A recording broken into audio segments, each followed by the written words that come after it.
흰 늑대와 검은 늑대가 있습니다. 두 늑대가 서로 싸웁니다. 누가 이겼을까요? 지금 현재 온라인상에 272 가정이 함께 하고 있습니다.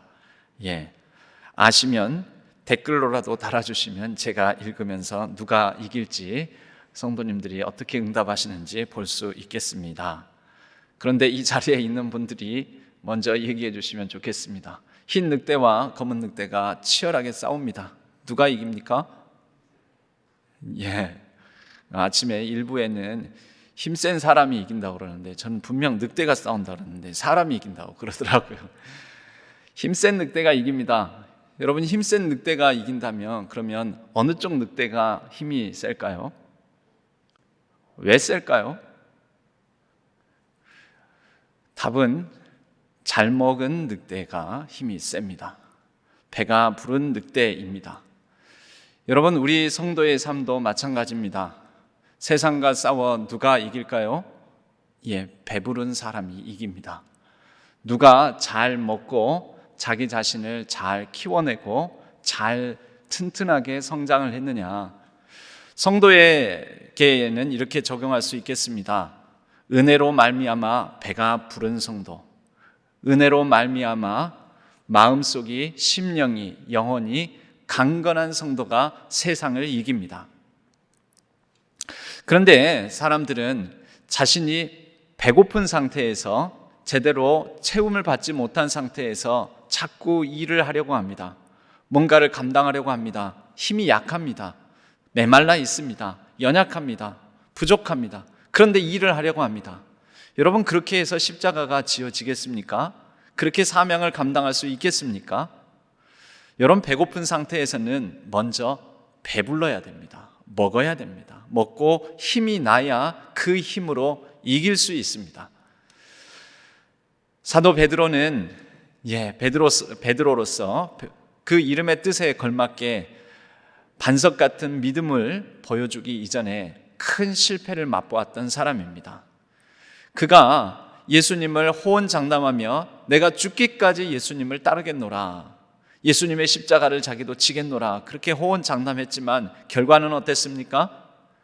베드로는 예수님을 3번 부인하고 말았습니다. 예수님께서 많은 군중에게 끌려가실 때 그는 멀찌감치 떨어져 지켜보면서 이 사람도 저 예수라는 사람을 따르던 자라고 사람들이 얘기를 할 때 아니라고, 나는 저 사람 모른다고 3번씩 부인하고 마지막 3번째는 심지어 그냥 모른다고 하면 될 것을 욕까지 하면서 심한 말로 나는 저 사람을 절대로 모른다라고, 그때 닭이 3번 울고 그때 큰 마음속에 좌절과 오호라 나는 공고한 자로다, 아마 그런 심정이었을 것입니다. 닭이 3번 울 때 펑펑 울면서 그는 낙심한 마음, 실패한 마음을 가지고 내가 이러면서 무슨 예수님을 따르겠다고 하느냐. 그는 그의 고향 땅 갈릴리로 돌아오고 말았습니다. 고향 땅 갈릴리에 돌아와서 고기를 잡는 생활로 다시 옛 생활로 돌아와 살게 됩니다. 내가 그렇지 뭐, 내가 이 모양 이 꼴이지 뭐, 아마 그랬을지도 모릅니다. 그런 베드로에게 예수님께서 부활하신 이후에 찾아오십니다. 찾아오신 주님께서 베드로에게 제일 먼저 행하신 일, 베드로에게 해주신 일이 무엇입니까? 야 이놈아 베드로야, 네가 나를 배신해? 이놈의 자식, 야단치셨습니까? 아니면 어떻게 하셨습니까? 와서 조반을 먹으라. 먹어라. 일단 먹어라. 피곤하지, 힘들지, 지쳐있지, 또 실패감에 찌들려 네 자신을 너무 괴롭혔지, 학대했지, 나는 이것밖에 안 된다고 스스로를 자조스럽게 생각했지, 다 놔두고 일단 먹어라. 베드로야, 정신 차려라. 힘을 내라. 배가 불러야 된다. 와서 조반을 먹으라. 차려놓은 아침상 위에 그 생선을 굽고 예수님께서 베드로를 먹이셨습니다. 여러분, 성도는 먼저 배가 불러야 됩니다. 은혜로 배가 불러야 됩니다. 주시는 것 먹고 힘을 내야 됩니다. 말씀으로 배가 불러야 됩니다. 은혜로 배가 불러야 됩니다. 그렇게 배부른 상태에서 일을 해야 됩니다. 배부르지 않은 상태에서 지친 상태에서, 괴로운 상태에서, 너무 고단한 상태에서, 너무 메말라 있는 상태에서 일하면 안 됩니다. 본인도 힘이 안 나서 괴로울 뿐더러 옆에 사람도 힘들게 만들 수 있습니다. 저는 십자가에 대한 자기 십자가를 지고 나를 따를 것이니라 라는 말씀을, 동일한 본문을 지난주에 이어서 이번 주에도 잡아보았습니다. 이유는 자기 십자가를 지고 주님을 따를 때 자기 십자가는 세 가지 사명이 있다고 그랬습니다. 내게 더 있는 것, 내가 이미 가지고 있는 것, 나에게 이미 주신 것, 이것이 자기 십자가요 사명이 된다고 그랬습니다. 두 번째로는 내게 있는 아픔과 상처, 이것이 자기 십자가라고 했습니다. 이것이 곧 별과 같이 빛나는 상처 별이 되는 역사가 될 수 있다라고 말씀을 드렸습니다. 세 번째로는 어떤 부담감, 마음 안에 내가 어떤 일에 대해서, 어떤 사람에 대해서, 어떤 사역에 대해서 이상하게 다른 사람은 안 느끼는데 내가 느끼는 그 부담감, 그것이 자기 십자가, 나만 느끼는 그 부담감이 나의 사명일 수 있다고 말씀드렸습니다. 그런데요, 오늘 말씀을 전체적으로 보면은 무리에게 말씀하시되 나를 따르려거든, 나를 따라오려거든 자기를 부인하고 자기 십자가를 지고 나를 따를 것이니라 말씀하셨습니다. 그러면 자기 십자가를 지기 전에 뭘 하라고 말씀하십니까? 자기를 부인하고. 여러분, 자기를 부인하는 나와 자기 십자가를 지는 나는 동일할까요? 그러면 나를 부인했는데 어떻게 자기 십자가를 잘 질 수 있을까요? 우리가 성경을 통하여서 예수님께서 주신 이 말씀 때문에 오해하게 되면, 아니 사실 많이 오해하고 있습니다. 이미 이 오해가 깊어져서 예수님을 따르기 위해서는 자꾸 자기를 부정적으로 여기고 자기를 심하게 비하하고 더 심하면 자기를 학대하는 경우까지 있습니다. 그게 마치 믿음이 좋은 것이라고, 예수님을 잘 따르는 것이라고 우리는 오해하고 착각하는 경우가 있습니다. 여러분, 이에 대한 오해를 풀지 않으면 우리는 자기 십자가를 지고 예수 그리스도를 따르는 삶을 행복하게, 건강하게, 제대로 힘있게 세상을 이기는 성도로 살아갈 수가 없습니다. 하여 오늘 이러한 오해를 함께 풀어보고자 합니다. 일단 이것을 이해하기 위해서는 내가 누구인가를 알아야 됩니다. 자기를 부인한다, 그러면 자기 자신이 내가 누구인지를 먼저 알아야죠. 내가 누구인가? 여러분, 원래 우리는 누구입니까? 원래 나는 누구입니까? 그것을 알기 위해서는 에베소서 2장 1절에서 10절까지의 말씀을, 여러분 각 가정에서 예배를 드리시는 우리 성도님들은 예배소서 2장 1절에서 10절 펴놓고, 제가 이제 말씀을 드리면은 거기에 밑줄 팍팍 별표 쫙쫙 쳐놓고 이렇게 읽으셔야 합니다. 굉장히 중요한 말씀이기 때문에. 이 말씀 안에 원래 내가 누구고, 그런데 지금의 나는 누구인가에 대한 귀중한 말씀이 있습니다. 원래 내가 누구였는지 에베소서 2장 1절 말씀은 이와 같이 말씀하고 있습니다. 그는 허물과 죄로 죽었던 너희를 살리셨도다. 1절 말씀입니다. 그런데 여기에 원래 우리 인간, 사람의 정체성이 나옵니다. 원래 우리는 어떤 상태에 있었냐면 허물과 죄로 말미암아 죽은, 허물과 죄로 말미암아 죽은 존재, 영적 상태를 드러냅니다. 허물과 죄, 여러분 우리는 태어나면서부터 뭘 가지고 태어난다고 얘기를 들었습니까? 세례 받을 때 인간이 가진 죄가 무엇이 있습니까? 원죄와 자범죄가 있습니다. 원죄를 얘기하죠. 그럼 원죄가 무엇이죠? 원죄가 바로 태어나면서부터 우리는 죄의 사슬, 죄의 노예, 죄 중에 태어났다라는 뜻입니다. 여러분, 이것은 영적 상태이고요. 두 번째, 원래 우리가 어떤 사람들이었는지 2절 말씀은 이와 같이 말씀합니다. 그때 너희는 그 가운데서 행하여 이 세상 풍조를 따르고 공중의 권세 잡은 자를 따랐으니 곧 지금 불순종의 아들들 가운데서 역사하는 영이라. 이어서 이렇게 말씀합니다. 세상 풍조를 따르고 공중의 권세 잡은 자를 따르고, 그리고 3절에 이어서는 우리도 다 그 가운데서 우리 육체의 욕심을 따라 지내며, 그러니까 또 뭘 따릅니까? 육체의 욕심을 따르고 육체와 마음에 원하는 것을 하여 따를 뿐만 아니라 그것을 하는. 그러므로 나는 원래 어떤 존재였냐면, 나를 다스리는 것이 무엇이냐면 세상 풍조, 공중의 권세 잡은 자, 육체의 욕심, 육체와 마음에 원하는 것, 이것이 나를 다스렸다라는 것이죠. 여러분, 이것은 주도권입니다. 주도권. 나의 삶을, 나의 행동을, 나의 일상을 다스리는 주도권이 어디에 있느냐?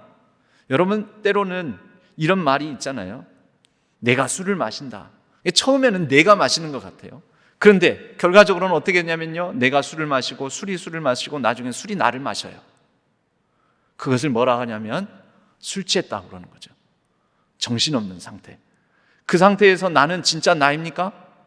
진짜 난지 아닌지 모릅니다. 그래서 나중에 술 깨고 난 다음에 기억이 안 나. 내가 아니었네. 그건 내가 아니야. 내가 한 게 아니야. 내가 했을 리가 없어. 이렇게 말을 하는 거죠. 여러분, 그러한 방식으로 작동되는 게 각종 중독 현상들입니다. 우리는 다 중독되어 있습니다. 뭐에? 허물과 죄에 중독되어 있습니다. 세상 풍조에 중독되어 있습니다. 여러분, 내가 하는 것 같죠? 왜 내가 그렇게 하는지 아십니까? 세상 풍조가 나를 먹기 때문입니다. 나를 다스리고 있기 때문에 그렇습니다. 공중의 권세 잡은 자가 나를 다스립니다. 그것이 나의 삶을, 나의 생각을 주도하고 있습니다. 중독되어 있습니다. 내가 아닙니다. 내가 왜 이러지? 세상 풍조를 따르고 공중의 권세 잡은 자를 따르며, 그리고 육체의 욕심을 따르며 육체와 마음이 원하는 것을 따라 행하는 삶의 주도권이 나에게, 원래 내가 그런 사람이 아닌 것 같은데 그런 행동을 하고 그런 말을 하고 그런 생각을 한다라는 거죠. 여러분, 조그만 아이들이 태어나면은, 막 태어난 아이들 무엇을 따라서 살죠? 걔네들이 왜 웁니까? 갓난아이들이 왜 웁니까? 배고파서 웁니다. 쌌다고 웁니다. 마음에 안 들어서 웁니다. 지금 불편해서 웁니다. 얘네들은 세상 풍조를 따르는 애들이에요. 그냥 원래 그렇게 태어난 대로 육체의 욕심을 따라서, 육체와 마음이 원하는 것을 따라서 울고 짜증내고, 시도 때도 없이 부모가 힘든지 부모의 잠이 부족한지 그런 거 고려하지 않습니다. 지밖에 모릅니다. 우리는 안 그렇습니까, 여러분? 어른 되면 안 그렇습니까? 그나마 애들은 세상 문화를 몰라서 그게 한국인인지 미국인인지 미국 문화인지 유럽 문화인지 아프리카 문화인지 어디서 태어난 애들인지 그냥 자기의 육체의 욕심을 따라서 원하는 대로 그냥 아무 때나 울지만, 이제 어른이 되면 세상 문화를 익혀서 한국인은 한국인들대로의 원함이 생기는 거고, 미국인은 미국인들의 원함이 생기는 거고, 그런 세상 풍조를 익혀서 우리는 그것에 따르고 그것에 지배를 받는 것 아닙니까? 그래서 형성하는 내가 있지 않습니까? 한국 사회에서 형성되는 미적 기준, 한국 사회에서 형성되는 어떤 사람을 평가하는 기준에 따라서 나를 보는 것 아니겠습니까?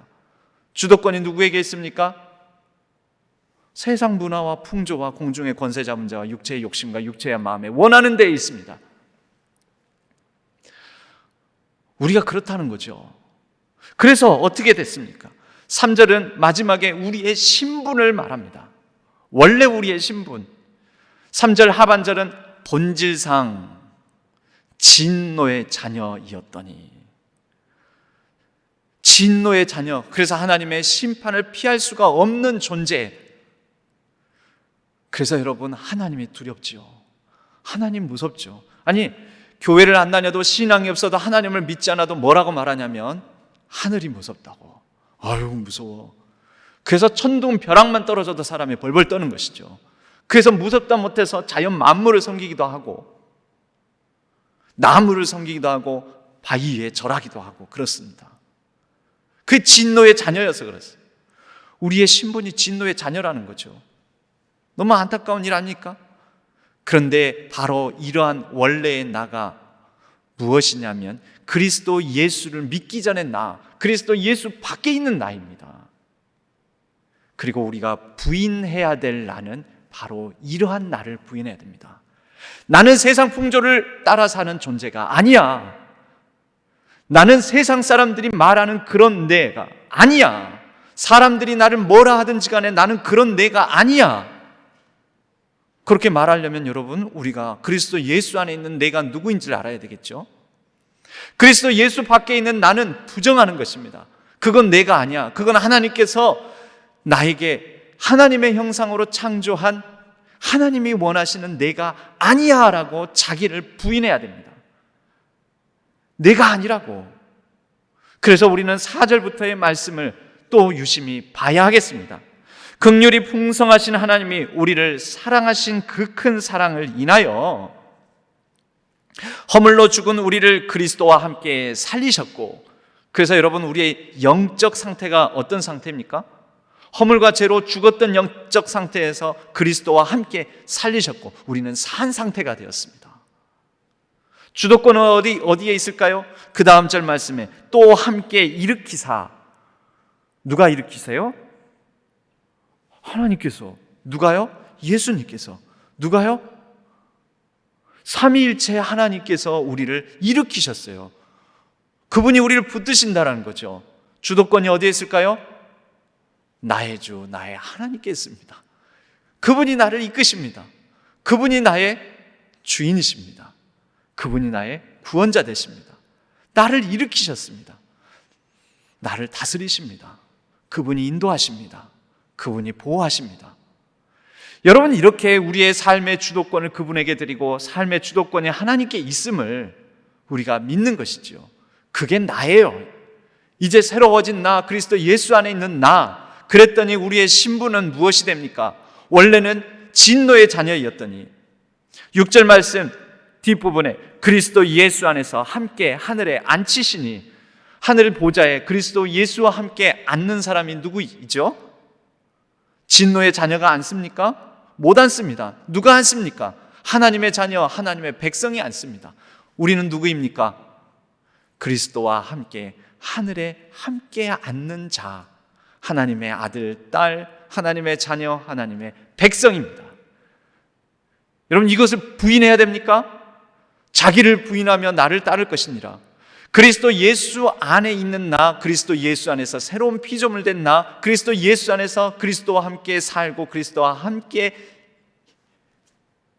일으킴을 받았고 그리스도 예수와 함께 하늘에 앉혀진 존재인 우리는 부인할 모습이 아닙니다. 그것은 긍정해야 됩니다. 사랑해야 됩니다. 그러한 모습을 붙들어야 됩니다. 그러한 나에게 자꾸 먹이를 줘야 됩니다. 여러분, 흰 늑대와 검은 늑대가 싸웁니다. 누가 이긴다고요? 힘센 늑대요. 왜 힘이 세다고요? 잘 먹었어요. 배불렀어요. 여러분, 그럼 성도에게 그리스도 예수 안에 있는 나와 그리스도 예수 밖에 있는 나가 싸워서 누가 이길까요? 예수 안에 있는 나가요? 쉽게 말하면 안 돼요. 그게 힘이 세져야 돼요. 어떻게 해야 됩니까? 먹어야 돼요. 자꾸 배불리면 먹어야 돼요. 와서 조반을 먹으라. 실패감에 찌들고 세상에 지쳐서 힘들고 낙심하고 좌절하고 절망에 빠지는, 쉽게 나는 이 모양 이 꼴밖에 안 돼, 내가 늘 그렇지 뭐, 내가 뭘 할 수 있겠어, 내가 원래 그래, 원래 내가 그래, 원래.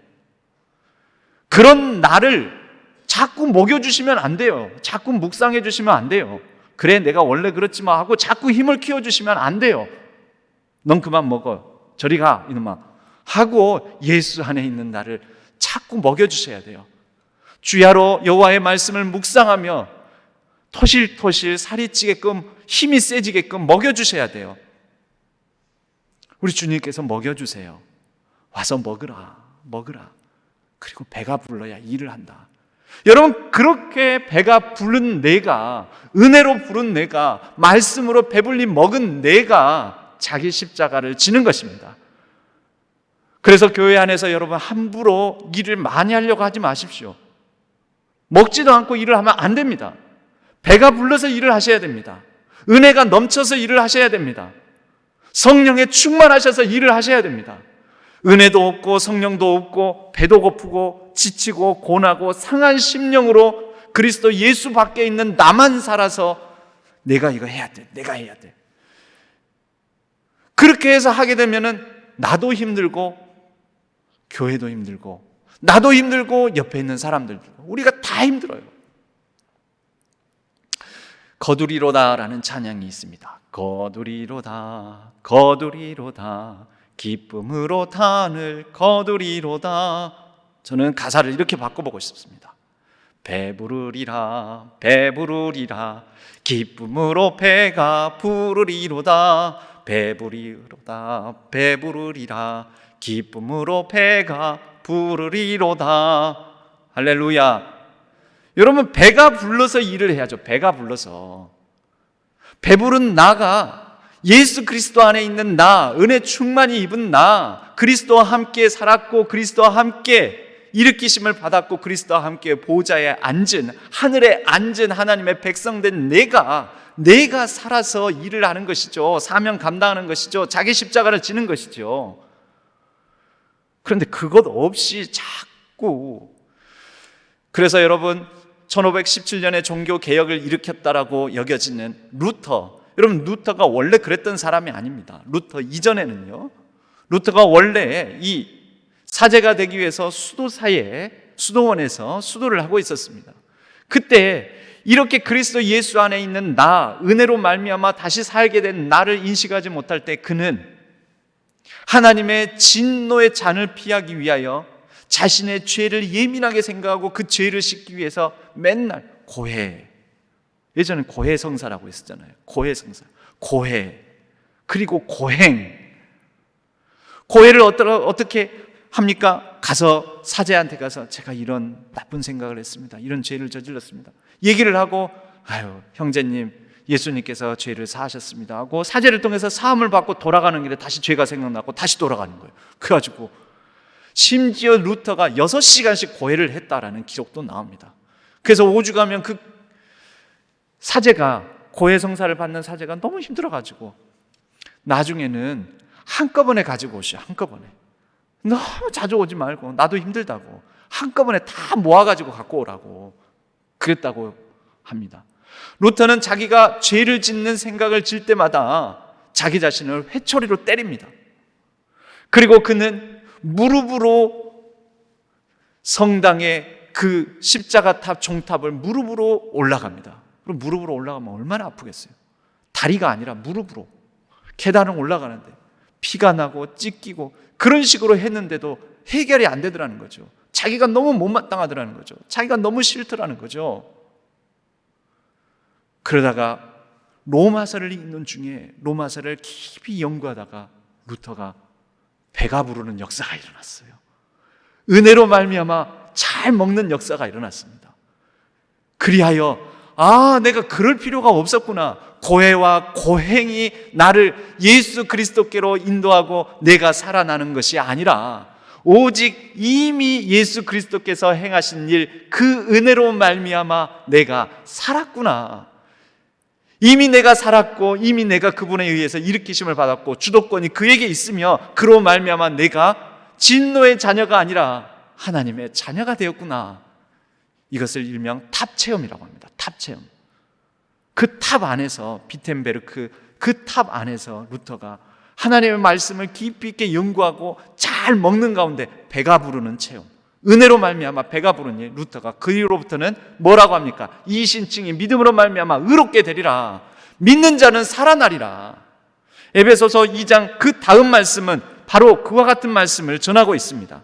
7절 말씀입니다. 이는 그리스도 예수 안에서 우리에게 자비하심으로써 그 은혜의 지극히 풍성함을, 잘 먹으니까 어떻게 됩니까? 은혜가 풍성합니다. 오는 여러 세대에 나타내려 하심이라. 어떻게 나타냅니까? 자기 십자가를 짐으로 사명을 감당함으로 나타내겠지요. 그런데 은혜가 풍성한 사람이 그러는 거다. 은혜가 풍성해야 자기 십자가를 지고 사명을 감당해서 나를 온전히 긍정하고 사랑하며 그리스도 예수 안에 있는 내가 얼마나 사랑스러운지, 그러므로 내 이웃을 내 자신과 같이 사랑하라. 여러분, 우리의 사명을 알고 오면 하나님 사랑과 이웃 사랑 아닙니까? 그런데 이웃을 사랑하는데 자기가 지금 배가 안 불러요. 은혜가 없어요. 너무 메말라 있어요. 핍절돼 있어요. 힘이 없어요. 지쳐 있어요. 자기가 못마땅해요. 내가 도저히 사랑스럽지가 않아요. 그런데 어떻게 이웃을 사랑합니까? 어떻게 자기 십자가를 지고 주님을 따릅니까? 어떻게 사명 감당합니까? 자기를 그리스도 예수 안에 있는 나를 사랑해야 내가 너무 사랑스러우니 하나님의 사랑을 입은 자니 은혜와 긍휼로 풍성함을 받은 나이니 그런 내가 너무 좋아서 내 자신처럼 남을 이웃을 사랑하고 헌신하고 교회를 사랑하고 교회를 섬기는 것 아니겠습니까? 세상 가운데 나아가서 세상 속에서 사명을 감당하는 것 아니겠습니까? 내 이웃을 사랑하는데 내 자신과 같이 내 몸과 같은데 자기가 너무나 못마땅한데 어떻게 이웃을 사랑하겠습니까? 이웃을 사랑해도 자기 못마땅한 듯이 이웃이 못마땅하겠죠. 내 이웃을 네 자신과 같이 못마땅하니라. 내 이웃을 내 자신과 같이 싫어하느니라. 결국 그렇게 되잖아요. 내가 싫으니까. 배가 부른 베드로에게 예수님께서 말씀하십니다. 와서 조반을 먹으라. 먹이시고 난 다음에 같이 해변가를 거니시면서 베드로야 네가 나를 사랑하느냐. 사실 베드로라고 하지 않았죠. 시몬이라고 불렀죠. 요한의 아들 시몬아 네가 나를 사랑하느냐.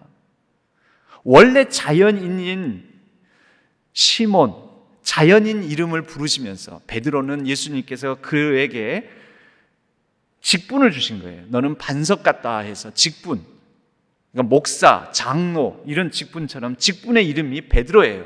너는 이제부터는 시몬이라 하지 말아라. 베드로라 해라. 직분이에요. 근데 직분을 안 부르시고 그냥 자연인 이름을 부르셔서 말씀하십니다. 네가 나를 사랑하느냐?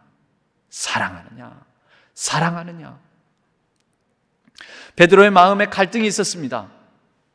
원래 나는 예수님 사랑하기에 사랑한다고 말해놓고도 부인하는 나니까 그런 나를 볼 때는 감히 사랑한다고 말하기가 힘들고 뭐라고 대답할 말도 없고 어떻게 하면 좋나. 그래도 내가 주님을 사랑하는 줄 주님이 아시나이다. 나는 내 힘으로 내 능력으로는 주님 사랑할 수 없습니다. 그러나 주님께서 나를 다시 품어주시면 안아주시면 그리스도와 함께 살려주시면 일으켜 세워주시면 하늘 보좌에 앉혀주시면 내가 주님을 사랑하나이다. 여러분 그렇게 배부른 먹은 은혜와 긍휼을 입은 베드로가 사명을 받는 것입니다. 내 양을 먹이라, 내 양을 치라, 내 양을 먹이라. 그래서 사도 베드로가 되어 그가 십자가를 거꾸로 지고 순교하기까지 예수 그리스도의 길을 따라 걸어간 것 아니겠습니까? 여러분 배불러야 됩니다. 그리고 내가 그리스도 예수 안에서 누구인지 먼저 아셔야 됩니다. 여러분 내가 누구라고요? 그리스도 예수와 함께 살았고 그리스도 예수와 함께 일으켜 세움을 받았고 그래서 나를 다스리시는 분은 예수 그리스도시고 그리스도 예수와 함께 하늘에 앉혀진 존재 하나님의 자녀입니다. 그런 나를 사랑합니다. 그런 나를 우리는 귀하게 여깁니다. 우리 주님께서 하나님께서 나를 귀하고 보배롭게 존귀하게 여기시니 그런 나를 나도 귀하게 여기고 그런 내가 너무 소중하니 내 자신과 같이 내 이웃을 사랑하고 하나님을 더욱더 사랑하는 사명을 감당하는 것입니다. 여러분 김익두 목사님이라는 분이 있습니다. 유명한 평양의 대부흥사였습니다. 평생 동안 776번의 부흥 집회를 인도했던 분입니다. 이분이 원래는 평양의 유명한 깡패였습니다. 평양의 유명한 깡패 김익두만 나타나면 사람들이 고개를 절레절레 흔들면서 낯을 찌푸릴 정도로 그게 원래 김익두였습니다. 원래 김익두. 그런데 그가 예수를 믿고 난 다음에 사망 선언을 합니다. 나는 죽었다. 나는 죽었다. 그리고 새로운 나로 살아갑니다. 어떤 나일까요? 그리스도 예수 안에서 잘 먹고 은혜로 배부른 기믹두로 살아갑니다. 그런 기믹두로 살아가니 걸핏하면 주먹 쥐고 패고 깨부수고 했던 기믹두가 어느 날 그를 향하여 삿대질하고 주먹질을 하고 그에게 막 폭력을 가하는 사람을 그대로 다 맞고 난 다음에 형님 다 때렸어 그러더라는 거죠.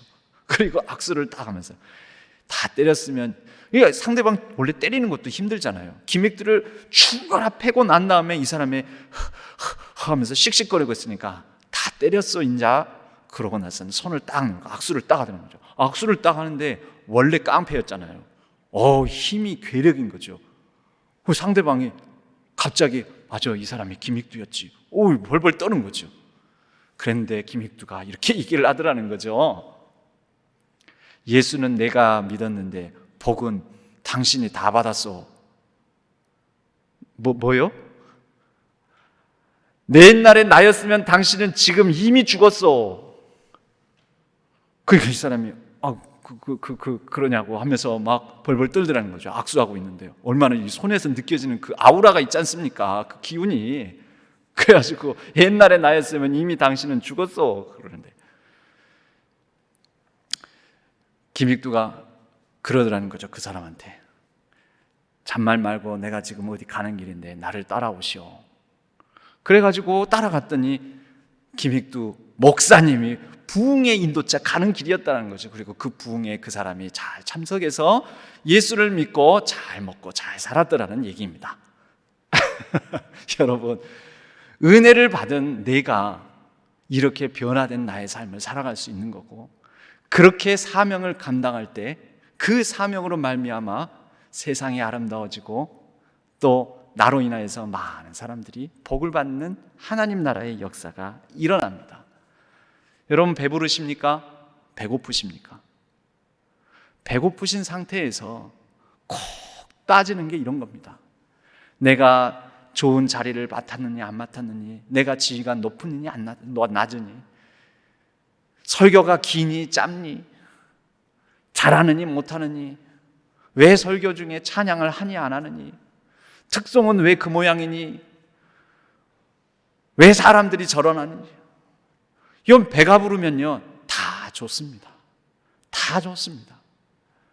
배가 부르면요 예배당에서 대면 예배를 드리더라도, 예배당에서 모이지를 못해도 가정 안에서 각 가정에서 스크린로 예배를 드리더라도, 어떤 상황 조건 속에서도 배가 부르니 다 좋고 은혜가 충만하고 풍성하고, 할렐루야 아멘 하나님 감사합니다 감사합니다. 내가 너무나 좋고 배가 부르니 이로 말미암아 사람들에게 은혜를 끼치고 나누고 덕을 세우며 덕 있게 권면하고 사람을 세우고 그렇게 사명 감당한다라는 것입니다. 여러분, 날마다 그리스도 예수 안에 있는 나를 잘 먹이십시오. 잘 키우십시오. 그리스도 예수 안에 있는 나는 처음 예수 믿기 시작하면 힘이 약합니다. 이제 태어나가지고 이제 애기입니다. 근데 그리스도 예수 밖에 있는 내가 아직 너무 힘이 셉니다. 얘는 좀 먹이지 말아야 됩니다. 그리스도 예수 안에 있는 나를 잘 먹이고, 말씀으로 먹이고, 날마다 묵상하며 먹이고, 은혜로 풍성하게 먹이고, 찬양으로 먹이고, 그렇게 잘 키워내요. 그리스도 예수 안에 있는 내가 자기 십자가를 지고 주님을 따르며 많은 사람들을 또 살리는 역사를 일으키도록 우리는 해야 합니다. 우리는 날마다 자기를 부인해야 됩니다. 어떤 나를 부인합니까? 예수 밖에 있는 나 부인해야 됩니다. 그러나 우리는 날마다 긍정하고 사랑해야 됩니다. 예수 그리스도 안에 있는 나, 주님 안에서 새 생명 얻은 나를 날마다 사랑하고 가꾸고 키우고 양육하고 잘 자라게 해줘야 합니다. 그리하여 그런 내가 세상과 싸워 이기고, 죄와 싸워서 이기고, 그러한 인도함을 받아 세상 속에서 승리하는 그리스도인이 되는 것입니다. 갈라디아서 5장 16절에는 이런 말씀이 있습니다. 너희는 성령을 따라 행하라. 그리하면 육체의 욕심을 이루지 아니하리라. 여러분, 우리 안에서는 그리스도 예수 밖에 있는 나, 육체의 소욕을 따르고자 하는 나와 이제 믿기 시작해서 그리스도 예수 안에 있는 나, 성령을 따라 살아가자 하는 성령의 소욕을 따르는 내가 있습니다. 어디를 따라야 됩니까? 성령을 따라 행하라. 그리하면 육체의 욕심을 이루지 아니하리라. 할렐루야. 성령을 따라 행하는 삶, 성령 충만한 삶, 매일매일 성령의 인도하심을 따라 잘 먹이고 살아갈 때 우리 가운데 자기 십자가를 지고 주님의 길을 따라가는 역사가 일어날 것입니다. 그리스도 예수 안에서 내가 누구인지 아는 것이 중요합니다. 그리스도 예수 안에서 나를 알미 곧 자기 십자가를 지게 만듭니다. 그리스도 예수 안에서 나를 사랑함이 결국 이웃을 사랑하게 만듭니다. 그리스도 예수 안에서 나를 사랑하시는 하나님의 은혜의 풍성이 거함으로 그 은혜로 말미암아 우리는 감사함으로 하나님을 사랑하며 살아갑니다. 하나님 사랑과 이웃 사랑, 그리스도 예수 안에 있는 우리가 내게 더 가진 것, 내게 있는 아픔과 상처, 그리고 내게 있는 부담감을 사랑함으로, 그리스도 예수 안에서 긍정함으로 내게 있는 성격, 개성, 그것 있는 그대로 가지고도 자기 십자가를 지고 주님의 길을 따라갈 수가 있습니다.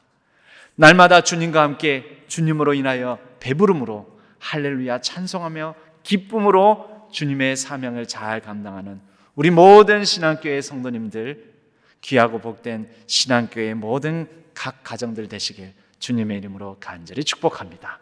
기도하겠습니다.